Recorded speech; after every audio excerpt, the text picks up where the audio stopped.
এই ভিডিওটা না দিলে মনটা যেন কীরকম করছিল। বাওয়ালির মেয়ে হয়ে বাওয়ালির রেকর্ড যেটা, সেই ভিডিও না ছাড়লে ভালো লাগে বলো?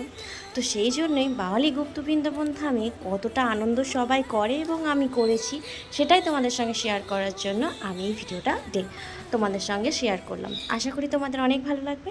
সকালবেলায় স্নান করে পুজো পাঠ করে কিন্তু আমি চলে গিয়েছিলাম বাপের বাড়ি। আর বাপের বাড়ি গিয়ে ভাই, তারপরে আমার পতিদেবতা, ওনার সঙ্গে একটুখানি আবির খেলে, বাবুর সঙ্গে আবির খেলে সোনামাকে ঘুম পাড়িয়ে দিয়ে চলে গেছিলাম বাওয়ালি গুপ্ত বৃন্দাবন মন্দিরে। তখন ওই 12টা নাগাদ।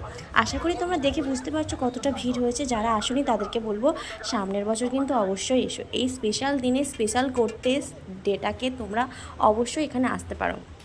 আমার তো ভীষণ ভালো লাগে এবং লেগেওছে।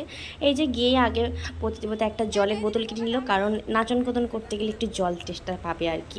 তো ঠান্ডা ঠান্ডা জল খেয়ে নিলাম, আর একজনকে দিল আর কি। যাই হোক, জল টল খেয়ে আমরা চলে গেলাম গলাটা ভিজিয়ে একটু আনন্দ করতে। তার উপরে মাথায় চিন্তা আছে যে সোনামা ঘুমাচ্ছে, আমাকে তাড়াতাড়ি বাড়ি ফিরতে হবে। এইরকম জিনিস দেখে কেউ থাকতে পারে বলো? আর এতটা ভিড় তোমরা বুঝতে পারছো কতটা জমজমাট ব্যাপার এখানে হয়। যারা জানো তাদেরকে তো আর মানে বলার কিছুই নেই।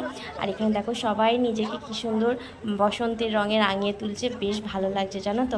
এখানে জাতি ধর্ম নির্বিশেষে সবাই ভেদাভেদ ভুলে একটা দিনের জন্য যে কি আনন্দ করে, সবাই কি পরিমাণ আনন্দ করে তোমাদের বলে বোঝানোর মতো না। তোমরা দেখতে পাচ্ছ 8 থেকে 80 সবাই কিন্তু গুপ্ত বৃন্দাবনে এসে নিজেকে রং খেলায় মাতিয়ে তুলেছে, তার সঙ্গে সুন্দর নাচ গান। আর সারাক্ষণই এখানে সেদিন মানে ভোগ প্রসাদ বিলি হচ্ছিল। তো সেই ভোগ প্রসাদ বিতরণের কতটা লম্বা লাইন বুঝতে পারছো। খুব ভালো লাগছিলো, আমি সব তোমাদের সঙ্গে শেয়ার করলাম। তাই একটু ভিডিও, একটু ফটো, একটু রিলস না করলে হয়, তাই জন্য একটুখানি সবার সঙ্গে ফটো ভিডিও করে নিলাম। একদম সিম্পল একটা লুকে গিয়েছিলাম। আর এই শাড়িটা আমি দোলের জন্যই কিনেছিলাম, নতুন আর কি, নতুনই পরেছি। সোনাবাবুকে নিয়ে একটু ফটো তুলে নিলাম। কেমন লাগছে আমাদের সবাইকে একটু কমেন্টে জানিয়ে। আর ভালো লাগলে অবশ্যই লাইক কমেন্ট শেয়ার করো। আমার ভিডিও ভালো লাগলে অবশ্যই আমাকে ফলো করো। এই যে ভোগ প্রসাদ খেয়ে নিলাম, তারপরে একটুখানি আমরা নাচন কদন করে নিলাম। সত্যি করতে বলছি, এই জায়গাটায় গিয়ে গানে নাচের তালে সত্যি পা রাখতে পারা যায় না, একটু তো নাচতে হবেই আর কি। সবাইকে আমি একটু দেখার জন্য অনুরোধ করছি, এইদিকে ছেলেরা ওইদিকে মেয়েরা, ঠিক আছে? দেখতে পাচ্ছ লেডিস আর জেন্টস দুদিকে একটা ব্যারিকেড দেওয়া আছে। এখানে কত আনন্দ করছে, একদম আবিরের রঙে লাল হয়ে গেছে, একদম নিজেদের রাঙিয়ে তুলেছে যাকে বলে। যে আমি একটু স্লো করে তোমাদের দেখাচ্ছি। দেখো সবাই মানে মাথাগুলোই আর কি দেখা যাচ্ছে, শুধু নাচানাচি হচ্ছে। দারুণ দারুণ দারুণ লাগছে আর কি। তোমাদেরও ভালো লাগবে। সেই দূর থেকে দেখো কত লোকজন এখনও কিন্তু আসছে দলে দলে ভিড় করে। তখন দুপুর 1টা-1:30 বাজে। এই সময়টাই দুপুরের দিকে বিশেষ করে বেশি ভিড় হয়।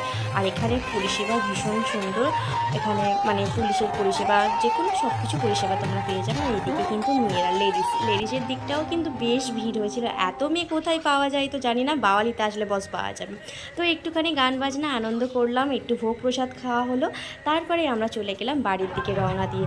আমরা যখন বাড়ি যাচ্ছি এতটা ভিড় না, মানে হারিয়ে যাওয়ার কল আর কি। আর এখানে দেখো এখনও লোকজন কিন্তু আসতে শুরু করেছে, এখনও লোকজন আসছে। বিশ্বাস করবে না, এই জায়গায় এলে তোমাদের যেতে ইচ্ছা করবে না। আমি তো সবাইকে, আমার নিজের লোক, তোমরাও আমার পরিবার, আমি সবাইকে বলবো একবার হলেও বসন্ত উৎসব, দোল উৎসবে আমাদের বাওয়ালি গুপ্ত বৃন্দাবন ধামে চলে আসে। এই যে দেখতে পাচ্ছ বাওয়ালি স্কুল, বাওয়ালি বয়েজ স্কুল। আর এখানে দেখো মকটেলের স্টল দিয়েছিল, মেলা বসেছিল। তো আমার বাবু তো মকটেল খাবেই, তো সেখানে সবই 50, তাই জন্য একটা মকটেল খেয়ে নিলাম। বাবু বললো আর কি ম্যাঙ্গো ফ্লেভার মকটেল খাবে। এই গরমে ঠান্ডা ঠান্ডা খেতে কার না ভালো লাগে বলো? তো খেয়ে নিল। আর আমি শুধু তোমাদেরকে দেখাচ্ছি যে কতটা পরিমাণে ভিড় হতে পারে। বলা যেতে পারে এটা দ্বিতীয় শান্তিনিকেতনের মতো।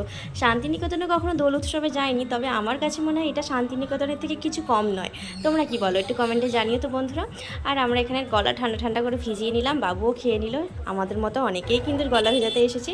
আমরা যখন বাড়ির দিকে যাচ্ছি তখনও দেখো অনেকেই আসছে, বিশেষ করে হলুদ আর লাল, এই দুরকম মানে হলুদ লাল সাদা এইরকম ধরনের শাড়ি পরেই বেশি মেয়েরা এসেছে। বেশ ভালো লাগছে। যেমন ছেলেদের ভিড় তেমনই কিন্তু মেয়েদের ভিড়।